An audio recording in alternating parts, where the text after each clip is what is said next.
काय म्हणताय पोट्ट उठलो न मग सकाळी सकाळी दररोजच्या सारखा तुम्ही त्यावर उदासल्या. मग काय सकाळी उठल्याबरोबर येते ना आपल्याला चायची आठवण. मग चाय घेतली आपली रपकन ओतली भाऊ. मग काय काढतो ना आता आपली सायकल. आपल्याला जायचं फरायला पाणी द्यायले. मग काय लागली ना आपली सायकल समृद्धी हायवे ना. आणि आपल्या सायकलची स्पीड भाऊ 120 ची आहे. हो नादच नाही करायचा आपला. आणि 120 च्या तो पिढ्यानं पोचलो भाऊ रात. हो आपला नादच नाही करायचा. आपली सायकल तशी पहिले सण पिरी. आणि हे बघा ना आपली बुर्ज खलिफा. आणि ते सगळं सोडा आणि आपली तूर बघा भाऊ. तूर तो हिरवी हाय छान. त्याच्याकडून दुप्पट्याचे फुलं पिवळे. आणि हे बघा आपला कापूस पांढरा झटक याले 15,000 तो भाऊ भेटतेच भाऊ डोळे मिचून. आणि हे बघा ना आपल्यावर चारीकून हिरवं गार हिरवं सपाटच आहे. मग काय आले ना बाबा फवाराचा पंप घेऊन. दिलं ना बाबाचा फवाराचा पंप भरून गेले बाबा फवारामध्ये सन्न मारू राहिले. 240च्या पिढ्याने मारलं बाबा फवारा. मग काय उचलला ना आपला पंप निघालो रस्त्यानं. काय बांधलं सायकलवर पंप निघालो बा आपली सायकल घेऊन समृद्धी हायवे न. अशी पहिनं सायकल सन पिरी तो पय. मी ना 2-3 वेळा तर ब्रेक मारले पण ब्रेक मारणं आपल्या सायकलने पटत नाही. घरापर्यंत तर टेकलीच नाही. सायकल येऊन काढला आपला पंप आणि दिलं त्याला ठेवून त्याच्या जागी. पण खालून तर वरपर्यंत झालो होतो भाऊ मी. मातीत जाऊन जसा लोळलो मी. बघा भाऊ झाली ना आपली आंघोळ. खालून वरपर्यंत आता हिरो तर दिसू राहिलो. आणि हे बघा इकडे काय येडेचाले करू राहिल्याच्या वाजवतात 2 काना खालत.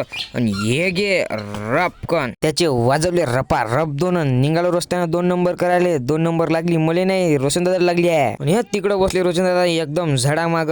कारण त्याला माहित आहे ना हे कुचिन पोट आहे बा. काही व्हिडिओ काढून टाकून दे. झाला पोट्टे आजच्यासाठी एवढं थकलो जेव बोलून